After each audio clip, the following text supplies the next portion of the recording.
Hallelujah. Are you ready? Verse 11. If the Spirit of Him that raised up Jesus from the dead dwell in you, He that raised up Christ from the dead shall quicken your mortal bodies by Spirit that dwelleth in you. Hello? Hello? Yung Spirit ang nagkukuikin dun sa mortal body, nagkukuikin. Okay? Now, tingnan niyo po yung verse 9. But you are not in the flesh, but in the Spirit. If so, the Spirit of God, what? Dwell in what? In you, in us. If any man have the Spirit of God, he is none of this. So, sinasabi niya rito, for lahat ng nasa flesh, hindi mapiplease ang God. Sa verse 8, tama? Kanina, sinabi natin daw, sa Romans chapter 7, kapag ikaw ay hindi ikinasal kay Kristo, nasa flesh ka, at mamumunga ka ng mga kasalanan patungo sa kamatayan. Hello? So, dapat ikasal ka kay Kristo. Dapat ikapag-isa ka kay Kristo Jesus. The moment nakipag-isa kay Kristo Jesus, this is the point. The moment you become one with Christ, the moment you become born again, the moment you receive Christ, the moment you accept Christ being Lord and Savior, what happened is, you receive Christ, Christ dwelleth in you. So, meaning to say, you as a dead man become alive. Pag sinabing dead man ka, away from God, meaning to say you are alive in flesh. You are in the flesh. Kaya dapat tanggapin mo si Christ. Pag tinanggap mo si Christ, mabubuhay ka kay Kristo Jesus. Therefore, yung mawawala ka sa loob. This is sinasabi rito ni Paul sa Romans chapter 8, verse 8, you are not in the flesh, so then they that are in the flesh cannot please God. So pag nasa flesh ka, hindi mapiplease ang Diyos. Ito ang sagot, verse 9. Sabay-sabay natin basahin ulit. You are not in the flesh, but in the Spirit. If so be the Spirit of God dwell, any man with Spirit of Christ is none of it. So meaning to say, lahat ng believer, lahat ng mananampalataya, ay inaasahang tanggapin si Kristo bilang Panginoon. Dapat siya ikasal kay Kristo. Dapat mag-iisa siya kay Kristo. Dapat si Kristo pumasok sa kanyang buhay. Amen? Dapat ikaw ay na kay Kristo. The moment you do that, the next thing will happen, nakalagay sa Bible kasi, no one can accept Christ without the Holy Ghost. Ang Holy Spirit kasi, ang nag-witness sa atin, sinasabihan ka, kinukonvict ka, winuhu ka, hinihila ka ng Holy Ghost patungo kay Christ, patungo sa Diyos. So the moment tinanggap mo si Christ by the Spirit of God, ikaw ay binabautisman into Christ. Pinapapasok ka kay Kristo Jesus. So lahat ng tumanggap kay Kristo ay pumasok kay Kristo Jesus. Pinapasok mo si Kristo, pumasok ka kay Kristo Jesus. This is a very miraculous doings of God. Na ikaw ay na kay Kristo, si Kristo ay nasa iyo. Remember the Bible says, I am in God, God is in me. Naintindihan niyo po ba yun? This is an interwoven life. Na okay, tinitingnan mo ko, pero ang totoo, si Kristo nasa akin. Hello? Naintindihan mo ba? That's why, tayo gusto natin si Kristo makita nila. Pero ang nakikita ng kamag-anak mo, ikaw. Sabihin mo nga sa tabi mo, si Kristo ay nasa iyo, kapatid. Si Kristo ay nasa iyo.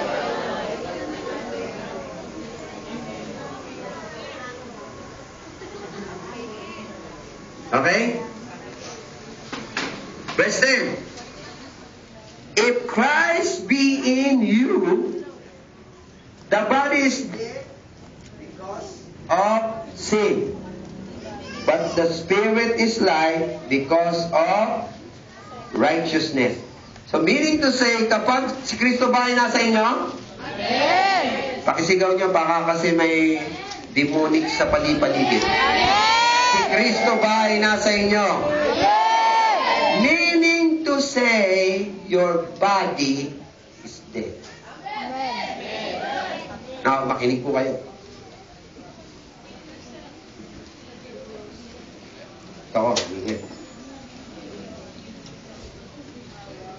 Ito po ay amazing doings of God. Kasi pag nagsalita si God, yung brain natin, hindi natin matanggap yun. Bigyan ko yung example, ha? Sabi ni God, kapag kinain mo yan, Adan, mamamatay ka. Kinain. Abay, hindi pa namatay. 900 years na nabuhay eh. So, si Lord ba? Niloloko pa tayo ni Lord? O bakit? Sabi niya, mamamatay. Nung kinain, hindi naman namatay. May namatay ba? Spirit. Meron. Hindi pwede magsinungaling ang Lord. Pag sinabi ni Lord, kailangan mangyayari yun. Nung kinain niya may namatay, ano na namatay sa kanya? Spirit. Spiritual. He became dead in the spirit. So hindi na siya pwede makipag-communicate sa Diyos. Takot na siya sa Diyos. Pero ang Diyos pwede makipag-communicate. Meron akong nakausap sa Diyos. Nakipag-usap siya sa Diyos. Makipag-usap sa Diyos. Makipag-usap ang Diyos sa kanya. Actually, hindi na siya pwede makipag-usap sa Diyos. Pero ang Diyos pwede. Kasi ang Diyos pwede naman kahit ano. Tama ba? Si Herod ka, kinausap ng Diyos di ba? Kaya lang nagmayabang, tunaw. Di ba? So, kinausap ng Diyos si Adan. Kinausap. Pero, spiritualist din. Naitakot na siya na wala na yung glory of God. Ang ginawa niya, kumuha siya ng dahon, tinakpan niya na yung sarili niya ng dahon. Sila Eva, naglagay na ng dahon. Bakit? Kasi, separated from God. Meaning to say, ang dead po, hindi cessation. Pag sinabing cessation, nag-i-stop existence. Hindi po. Pag sinabing dead, is spiritually separated. Intindihan niyo po? Spiritually separated. So, si Adan at si Eva is spiritually separated from God. Ang worst at horrible death, kasi may death na second death, which is yung itatapon ka sa lake of fire, eternal separation yun. Okay? Yan yung eternal death. So, when we talk about death, ito sinasabi niya ni Paul, the moment, sabi niya rito, si Kristo ay pinapasok mo sa buhay mo, in you. Tatanong mo sa katabi mo, si Kristo ba nasa iyo? Therefore, the body is dead. Sabihin mo, body is dead. Why? Because the Spirit is in you. Amen? Palakpakan natin ang Panginoon. Now, binibigyan din ito ni Paul, kung ang Diyos nagsalita ang Diyos na mamamatay ka, pag kinain mo, we can easily believe that because it happened. Diba? What if kung sabihin ng Diyos, pag tinanggap mo si Christ, magkakaroon ka ng buhay na walang hanggan.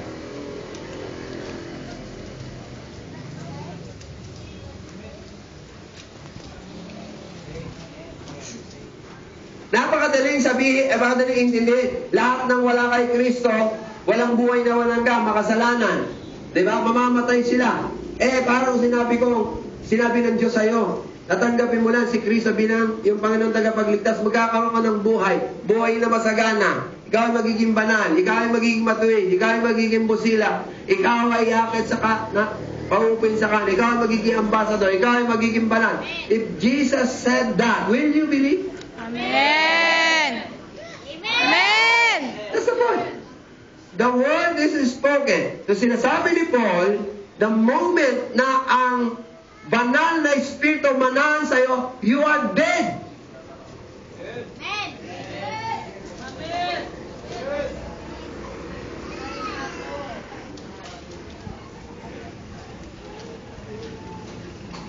Nung namatay nga si Adan sabi niya, mamamatay si Adan. Mamamatay ka, Adan. Anong klaseng pag-iisip ang gagawin mong pag-iisip? Paano namatay si Adan?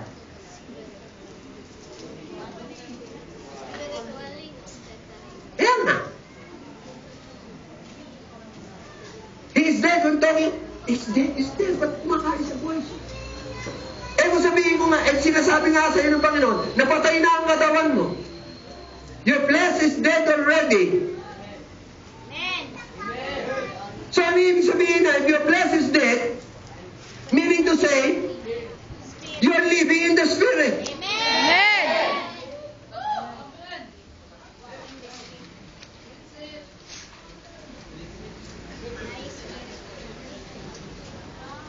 It is Jesus, it is God who did it.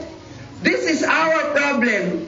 Once na na-born again anak ng Diyos, hindi na siya sa flesh. Kasi the moment you receive Christ, your body is dead. And when you receive the Holy Ghost, your flesh is dead. Amen. Now, when you stand up like I'm standing, I am a spirit being. Amen.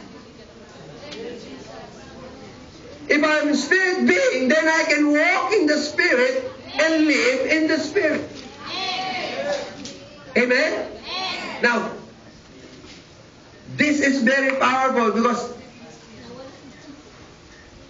sa paglago ng Kristiyano, makikita niyo po ito. When you are living in the Spirit, of course, you're not living in the flesh. Hindi pwede magsama yan. Gusto niyo malaman? Sige, Galatians. Tayo sa Galatians. Look at your Galatians.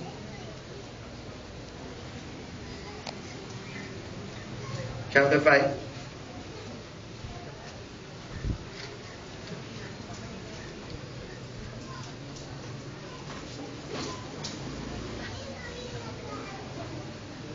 Galatians chapter 5.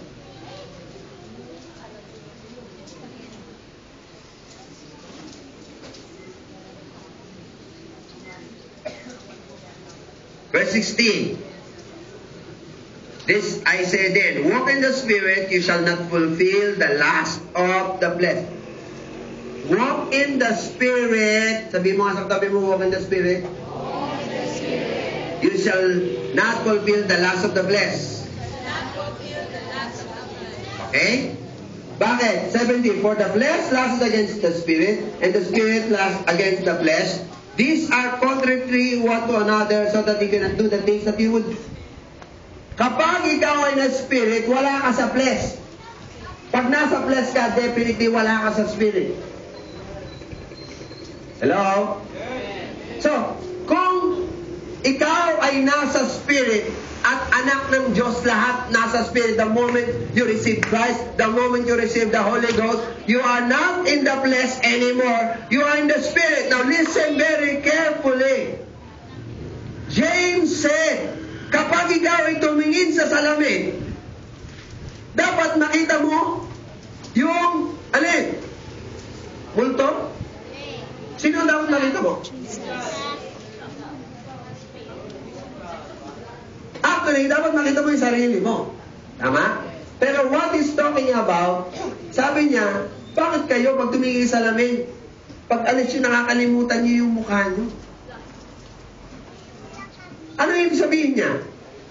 He is talking about the mirror is the Word of God. When you look at the mirror, what it's saying is, you are Christ. Huwag niyong kakalimutan na ikaw ay kay Kristo. Ikaw ay nakipag-isa kay Kristo. Ang nakikita mo ang nakipag-isa kay Kristo. Huwag mong kakalimutan pag natalikod ka na nakipag-isa ka kay Kristo dahil si Kristo at ikaw ay iisa na. Are you listening to me? So, sabi pa nakikita mo, hindi na ikaw yan, si Kristo na ang nasa iyo. But why? Because your flesh is dead. Your body is dead because you are in Christ and the Holy Ghost is in you. Therefore, is that what you're seeing is Christ. Hello? Amen. Now, this is the point. So, when you are walking, we have to become conscious. Sabihin natin conscious. Conscious. Sabihin natin awareness. I am aware. I am conscious that I am dead.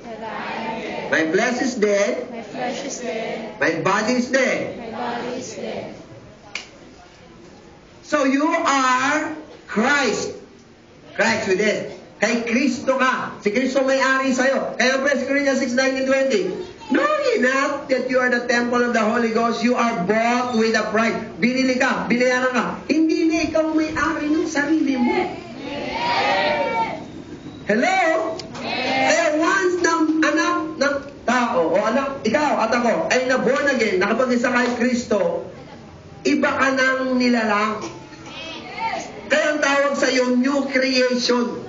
Kaya pag tinawag kang new creation, when we talk about new man, wala ka ng past, bago ka na. Hindi ka pa naliliga. This is the first time you are created by God. You are new creation. You have no past, you have no sin, you have no transgression, because you are in Christ. So, awareness and consciousness. Are you aware? So, pag nasa Meralco, ako nagtrabaho sa Meralco, palaging dapat aware ka na you, as an engineer, kung ako yung nasa trabaho, I'm aware na pag lalapit ng tao, may tatawag, sino man, tatawag, kakausap, kailangan aware ako kung sino ako. I am the senior computer engineer. Kahit di ko alam lahat. I have to know that. Naubutol na yun. You have to know. Diba? Kaya pag lumapit ka sa doktor, Doc, aware yung doktor na siya ay doktor. Ha? Kaya pag lumapit ka kay mayor, aware siyang mayor siya. Yes, what do you want? What do you need? Hello? Kaya nga ang mga anak, pag lumapit sa nanay, aware yung nanay na siyang nanay that she can provide. Hello? Amen. Ikaw, hindi ka aware na ikaw ang nanay, siyang nanay, aware ka na ikaw ang anak. Naintindihan niyo ba kung pinag-uusapan natin dito? So what we're talking about, when you are in Christ, dapat aware ka that this body is dead. And the Spirit of God is in you, and you are alive in Christ, and you are one with Christ, and your walking is a spirit.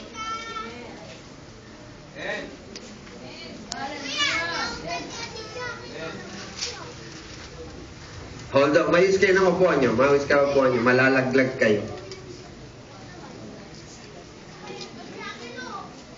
Now, go to Romans chapter 6.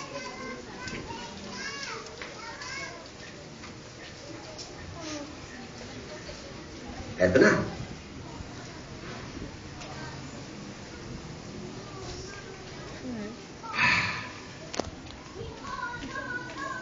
Narinig po natin lagi, what God has done in Christ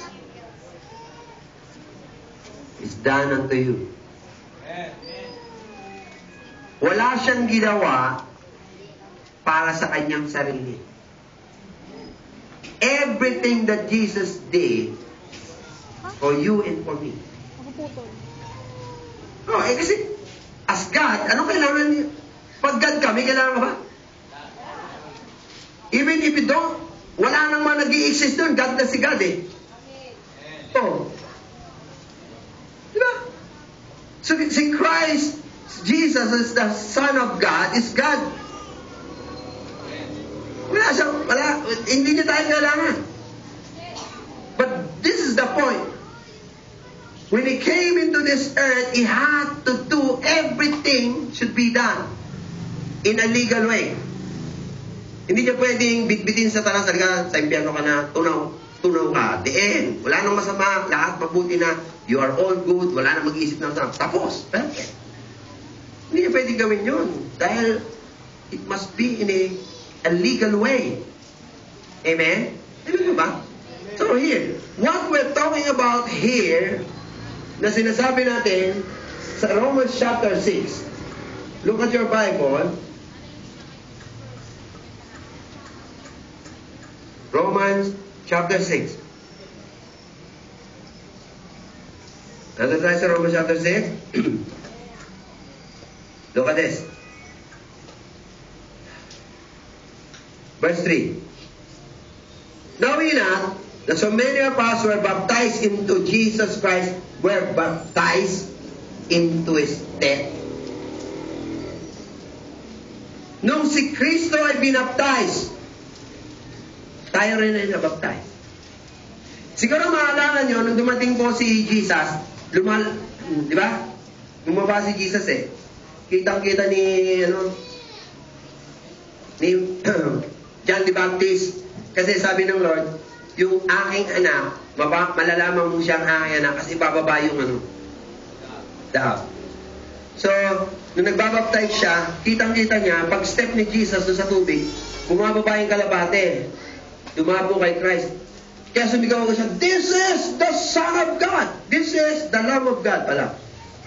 Diba? Who takes away the sins of the world, whom I am not worthy to remove the latchet of His shoes. So, ibig sabihin, alam niya, tinuro niya. Diba? Tapos sabi ni Jesus Baptizer, wag, ako na lang po bautismo mo. Talagang, with all humility, nanginginig pa siya. Kasi, alam niya, Son of God Ako lang po bautismo niyo. Please. Ano sabi ni Christ? Mangyari yung lahat ng katwiran ng Diyos, bautismohan mo. Kaya pala nagpapabautismo si Christ, una-una, the righteousness of God. Second, the moment He baptized Jesus, you and I are also baptized into His death.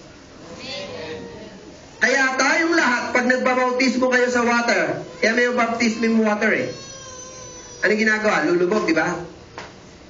Ang ibig sabihin nun, you are baptized into His death. Amen? Kaya hindi pwede bautismo sa water. No. Kung si Jesus ka, nagpabautismo, tapos ikaw, hindi ka magpabautismo, masikat ka pa pala kay Kristo. Sabi mo, sa katabi mo, hindi ka sikat, bro, si Kristo lang. Hindi ka sikat, si Kristo lang. Alapahan natin si Lord. Praise God. Okay? Baptized. Therefore, tingnan po verse 4. Romans 6 verse 4. Therefore we are buried with Him by baptism to death, that like as Christ was raised from the dead by the glory of the Father, even so we should walk in the newness of life. So, what happened? Pag binautismo tayo sa tubig, umangat ka, ibig sabihin nun, ikaw din ay nulubog, nilibing. At pagka ikaw inangat, nabuhay ka rin. That is positional. Ibig sabihin, sinasabi niya, the moment na baptize ka, nagpapatize ka sa water, lumubog ka, buried ka. At umangat ka, newness of life, resurrected ka. As the Bible says. So kung si Jesus ay na-crucified, ikaw ay na-crucified with Him. Kaya kapag siya ay nabautismo, ikaw ay nabautismohan with Him. Kapag siya ay nabuhay, ikaw ay nabuhay, kasama niya. Hello? Amen. Ayaw niya yata Gusto niya, solohin niyo lang By your own works. Sabihin mo nga, hindi sa'yo gawa mo, bro. Sa kay Kristong gawa to. Verse 5. If we have been planted together in the likeness of death, we shall also be in the likeness of His resurrection. Ang totoo, kailangan mamatay tayo katulad ni Kristo. Paano namatay si Kristo? Pinako sa krus. Remember, ano sabi ni Jesus? Take up your cross daily. Daily. Ano nyo ba ibig sabihin ng daily? Weekly? Araw-araw. Ang ibig sabihin yon, marami sa paligid mo ang mga nagbubuisit sa'yo, nang aasar sa'yo, minimenos ka kung ano ang mga sinasabi sa'yo. Wala kang kwenta, hindi ka nalalago, hindi ka na magbabago, ganyan ka na lang. Puro ka praise the Lord, wala ka naman pera.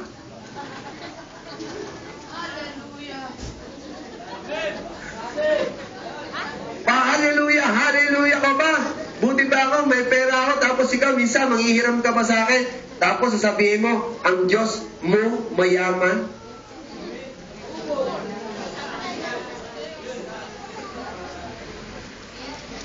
Hello? Amen. Sabi ni Kristo, mamamatay ka kasama niya. Bubuhay ka rin kasama niya. So, ibig sabihin, kung si Kristo pine-persecute, kaya sabi niya, if you are persecuted, hindi ka una pine-persecute una. Sino? Could you imagine ikaw pine-persecute, sinasabi ni Christ ang pine-persecute? How did it happen? Because Christ is in you. Amen. Hello? So kapag pine-persecute ka, ang pine-persecute niya actually si Christ, kasi patay ka na eh.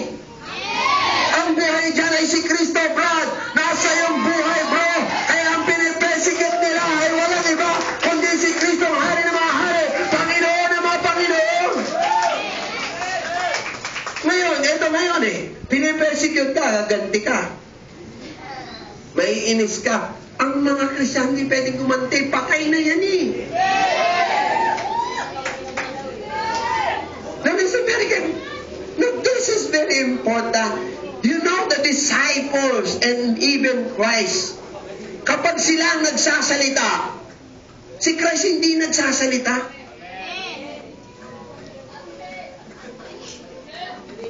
Alam mo, now listen to me. Kahit sino, totoo to.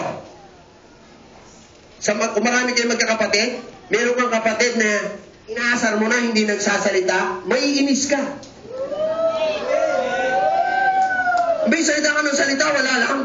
Sumagot ka dyan! Magsalita ka dyan! Ikaw pa magagalit. Bakit? Kasi kulang siya eh. Tapos lalo kung pipito-pito. Di ba? Lalo kang maiinis, di ba? Ang totoo, bro. Kapag meron tayong nang iinis, nang aasar, nang lahat ng sabihin, sinasabihan kayo ng mga kung ano-ano, just keep quiet. Bakit? Kasi you're dead. You're dead of these things of this world. Alam mo, mabubuhay ka lang, Brad, kapag salita ng Diyos ang sinasabi, salita ng I'm one with Christ, hallelujah, I'm seated in heavenly places, I can do all things through Christ, Jesus is strengthening me, I am the ambassador of God, I am the light of the world, hallelujah, I am the healer, I can heal the sick, I will cast out devils. Buhay ka noon, bro. Pero kung sabi, wala kang kwenta, wala kang pera, ganyan ka na lang, hindi ka gagraduate, kawawa ka, mamatay kang dilat. Don't speak. Kaya tayo kasi nagre-react tayo. Bakit ka magre-react? Sino nakakita na ng patay? Nakita na ba kayo ng patay? Oh, sabihan niyo yung patay. Galitin niyo. Kurutin niyo. Saktan niyo pa. Dead mo lang yung patay.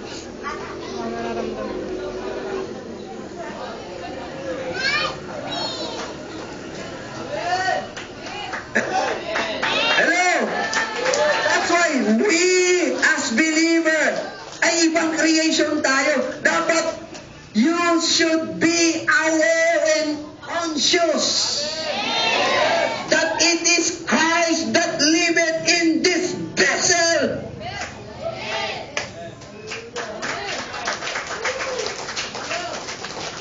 Huwag nyo sayangin yung words nyo. Kasi yung words nyo, light yan. Healing yan. Deliverance yan. Power to raise the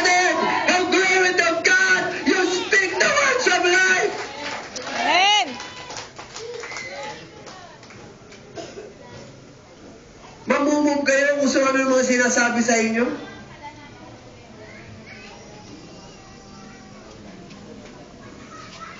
Jesus did something very powerful in you. Gusto niyo malaman? O, sige. Next.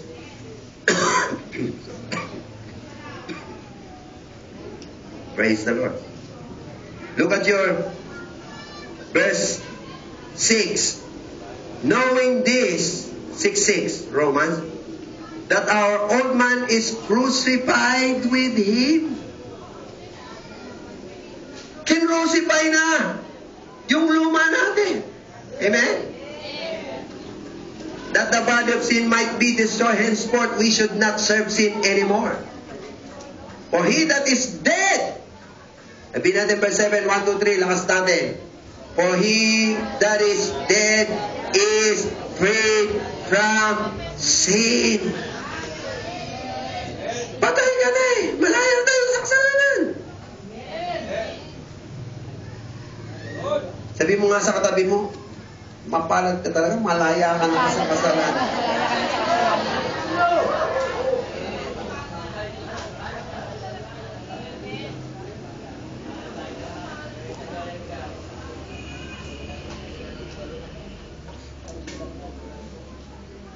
Kaya mga anak ng Diyos, hindi na-apekto niya ng hatred, bitterness, resentment.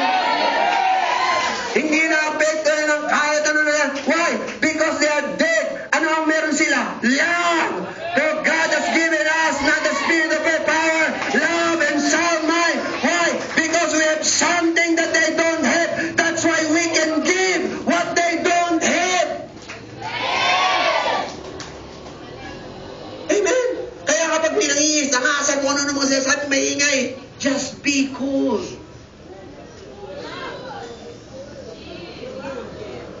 Go chill.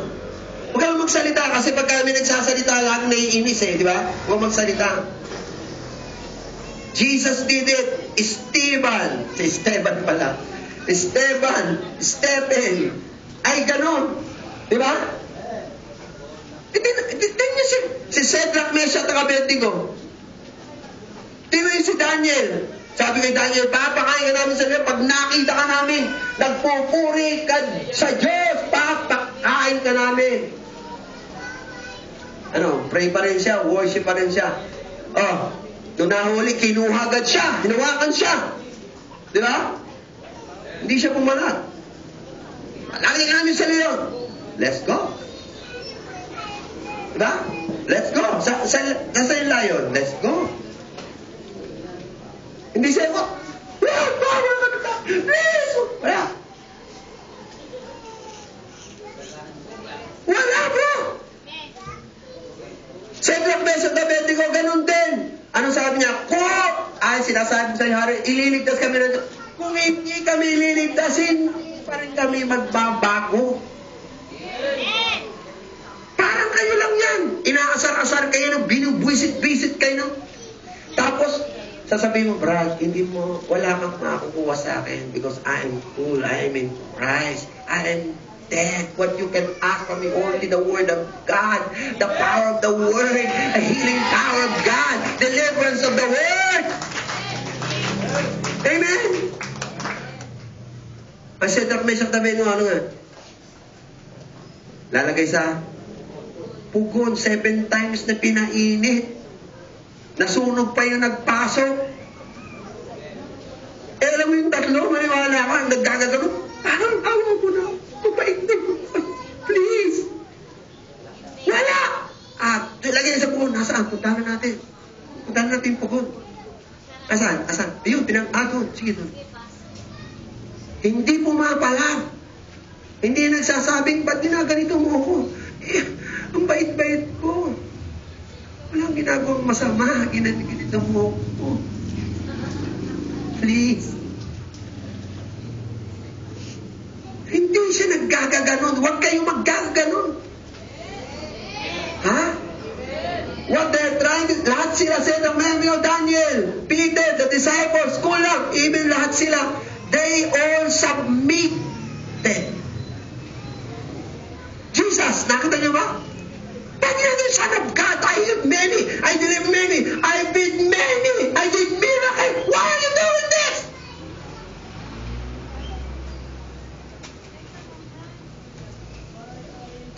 lang. Hampasin ka na, no? Nasaan niya? Sige, doon. Dito, lalagyan ka namin din. Oh, sige. Diba? Why am I telling you this? Because I believe na lahat ng anak ng Diyos ay nakipag-isa kay Kristo, bro. Kaya ka binayaran ng mahal, hindi ka para taguan o i-withhold lahat ng power o ng authority from God. I tell you, when God has chosen you before the foundation of the world, He paid an ultimate price, more than silver and gold, brother, and all the diamonds of the earth, all the money of the earth. The value of your soul is more than anything in heaven, in earth. Pagkatapos iiwanan mo lang, that's a lie.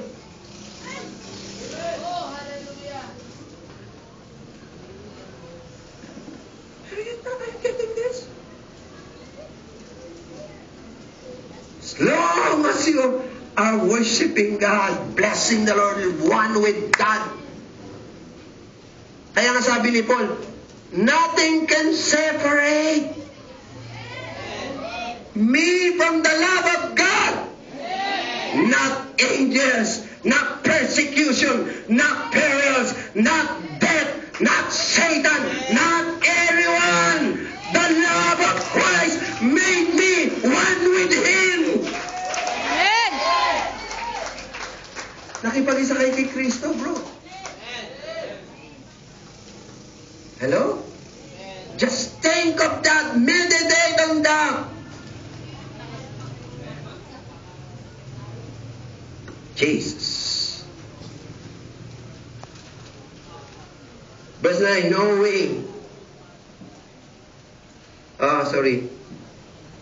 Verse 8, now if we died with Christ, we believe that we shall also live with Him. Kung tayo ay namatay kasama ni Kristo, tayo ay mabubuhay kasama niya. See? Sabihin mo, bro, sa katabi mo, ikaw ay mabubuhay na maguli. Ikaw ay mabubuhay na maguli. Do you believe that? Amen. Hallelujah.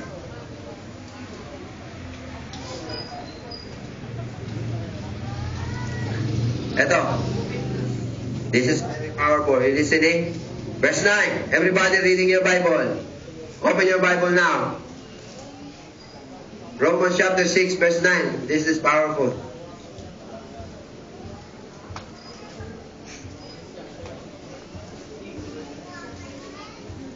Romans chapter 6. Knowing, sabay-sabay tayo, 1, 2, 3. Knowing that Christ being raised from the dead, died no more. Death has put to feet. My God, I was crying. Bakit? Sinasabi niya ni Paul, si Kristo namatay, nabuhay, at hindi na mamamatay. Brad, si Kristo yun. You didn't get this. He never did anything for himself. Listen. Nung siya ay namatay at muling nabuhay, nasabi niya, hindi na siya mamatay. Can you remember ringing his words sa Revelation 1:18, I was dead but now I am alive. I have the keys of hell and death. You know what does it mean? Wala nang may hawak ng susi, siya lang. Amen. Kung siya lang may hawak ng susi, kamatay, paano ka mamamatay? How can you be dead when he's holding the keys of death? How can you be go to hell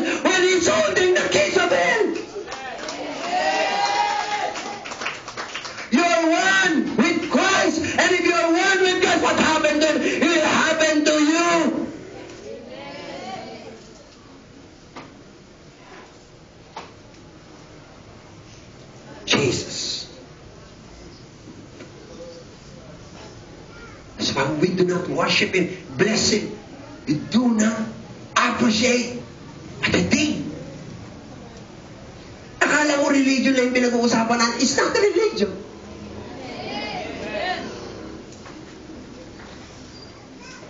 Now look at your next verse. Everybody looking at your next verse.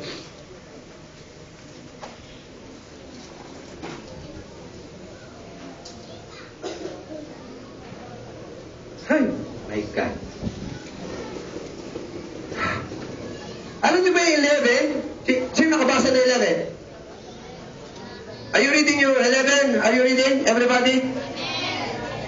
Mga nag-aaral. When the word said likewise. Hello? Nag-aaral ba kayo? Pag ginamit yung likewise means he is comparing accurately what has been spoken earlier.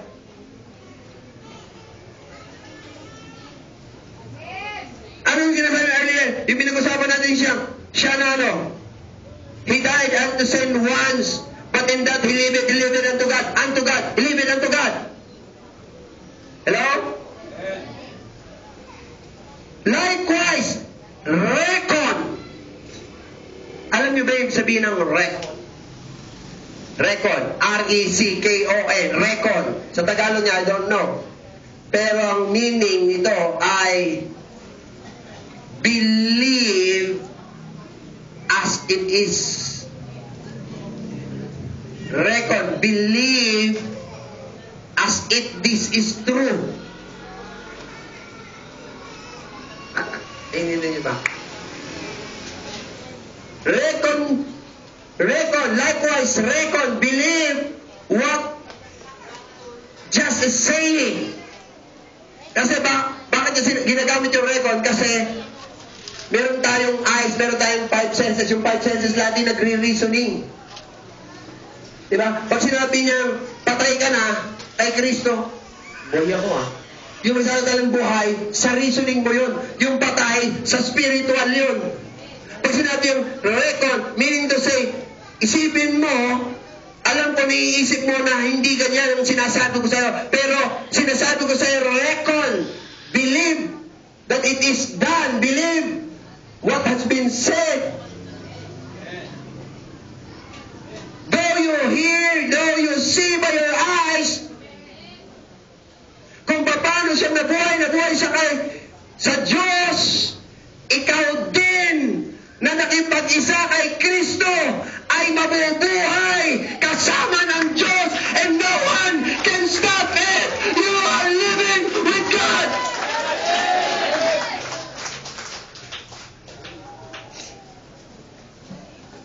Jesus. Reckon yourselves to be dead unto sin, alive unto God through Jesus Christ our Lord. Ito, yun natin. Dapat ang anak ng Diyos laging conscious. Sabihin natin conscious. Conscious. I am conscious. I am conscious. I am dead. I'm dead. This body is dead. This body is dead. This flesh is dead. This flesh is dead. I am in Christ. I am in Christ. The Holy Spirit is in me. The Holy Spirit is in me. Aware at conscious ka. Amen? Amen. Hindi ka aware na ikaw ay laman lang. Aware ka spiritually. You are existing now. You are living and walking in the Spirit. You must be aware. Kasi pag hindi ka conscious, aware na ikaw ay Spirit, you cannot walk in the Spirit. You can walk in the flesh. But when you live and walk in the Spirit because you're aware and conscious, Spirit, sabi mo, Spirit, I'm Spirit. I'm Spirit being now. My body is dead. My flesh is dead. The Spirit of God is in me. I am in Christ. Christ is in me. Hindi ka nagre-retaliate, hindi ka nagbe-vengeance, hindi ka nag-iisip ng masama. Kasi lahat ng negative na yan, walang power yan sa sasabihin mo. My God. You have the final word, you have the power, you have the word, and when you speak that word, that is authority. Greater than death, greater than the curse, greater than the death, because that word is life, and that life is a spirit, and the spirit is God, and God is one with you. Amen.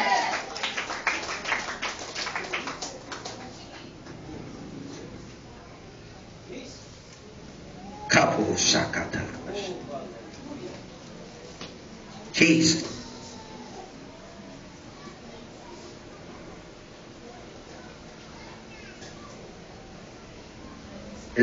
Likewise, reckon yourselves to be dead into sin, but alive unto God through Jesus Christ, our Lord.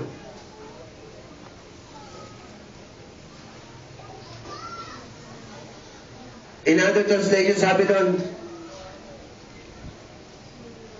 Colossians. Open please, Colossians 3, verse 3.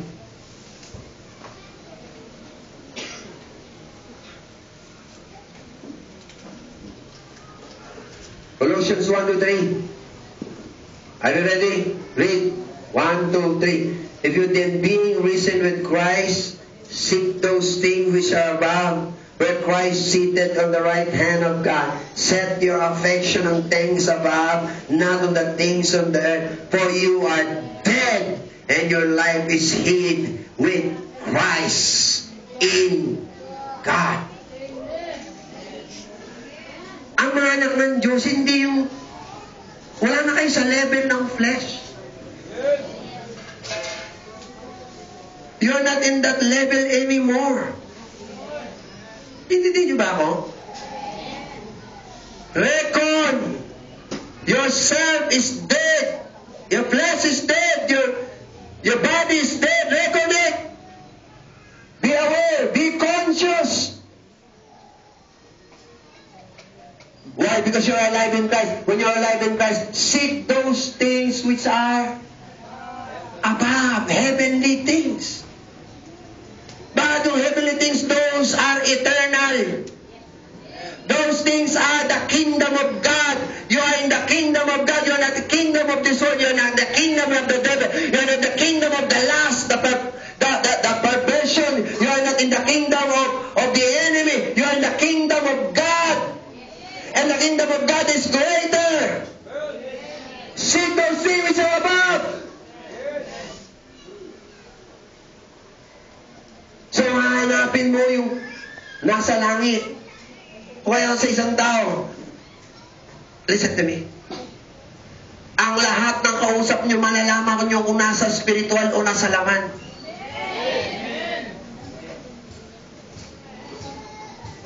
Ulitin ko yan. Dito muna. Malalaman nyo ang kausap nyo kung nasa spirito o nasa laman. Malalaman nyo ang kausap nyo kung nasa spirito o nasa laman. The same with you. So kapag kayo may kausap, huwag kayong bastang magsasalita.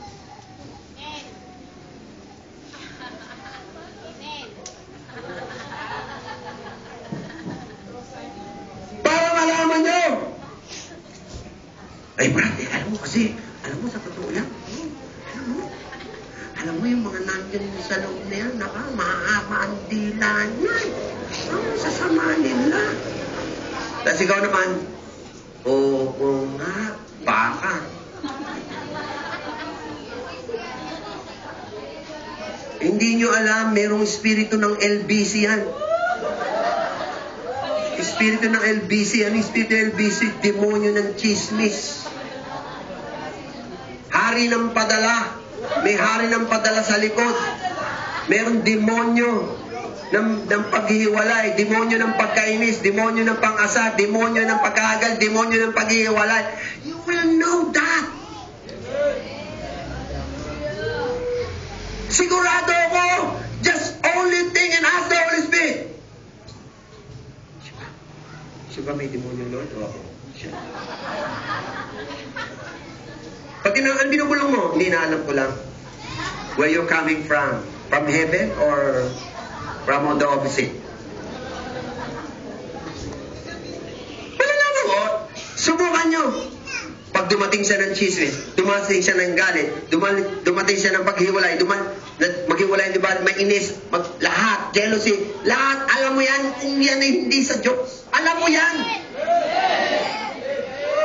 Pero kung darating siya, alam mo, let's pray, let's bind, let's cast out, let's rebuke, let's heal, let's deliver, let's say, that's the word, that's God, that's from the Lord.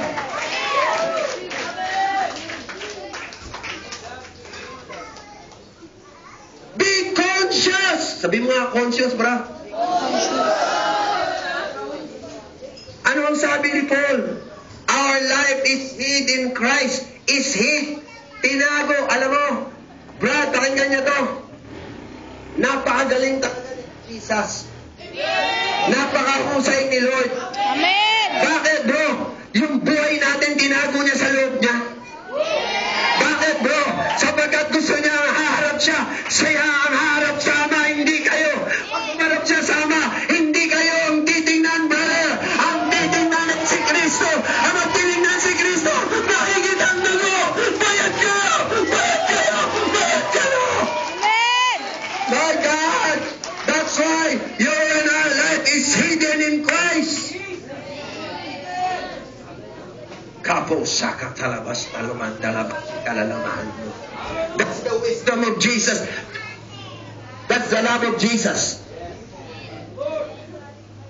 Love, wisdom, understanding of Jesus Christ. Ang inisip niya ay hindi para sa kanya.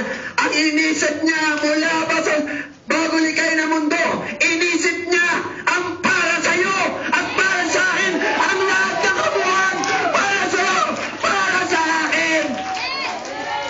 My God and my God, my God and my God. And that's why, brother, you can raise the Lord, praise the Lord, glorify Him, exalt Him, praise Him, glorify Him. You do not stop, open your mouth and praise Him. Come on, live up. Kumayo tayong lahat. Hallelujah. Jesus. Shakata naman, dolobo, shikala naman. Come on, lift your hands.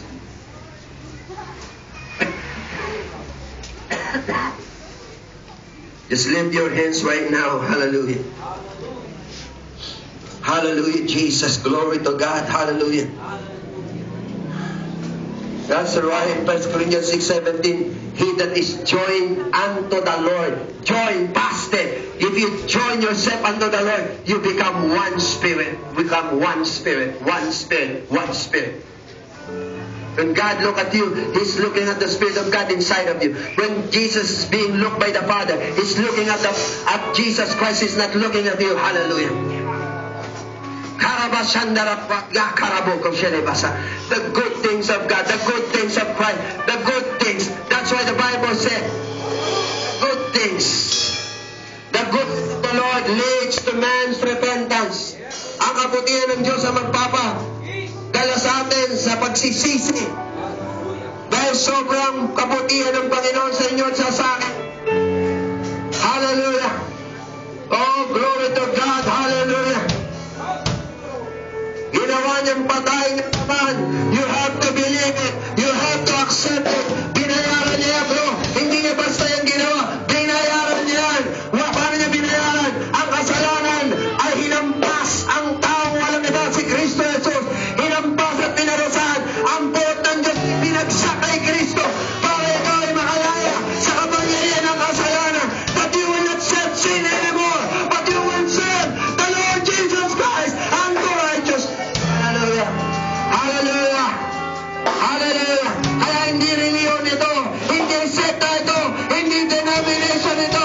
You have to have a relationship with the King of Kings. Have a relationship with the Son of the living God. Have a relationship with the living Word. Halabababaraba shakatarababa shakatarababa. Sigmiri amando robo shikalalabando.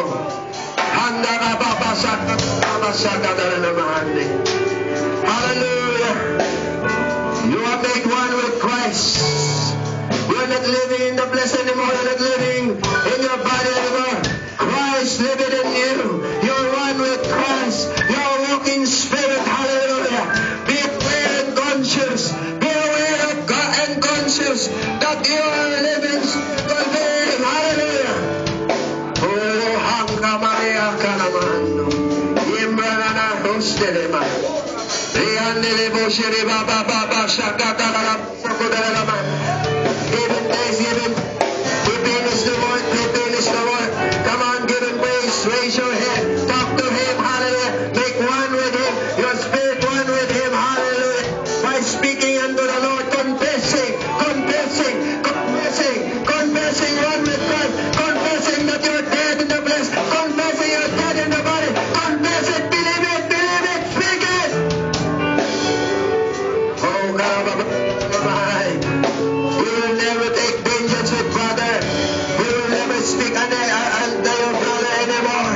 We will not treat your brother with harsh words anymore. Hallelujah. We will speak the truth. We will speak love. We will speak love, power and truth. You will not condemn anymore. Why? Because you are the child of God. Sandara Baba Baba. You are dead.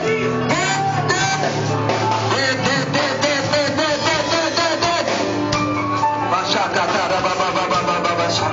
Sindara Baba Baba Dalala. Sindara Baba Baba Shakatara Baba.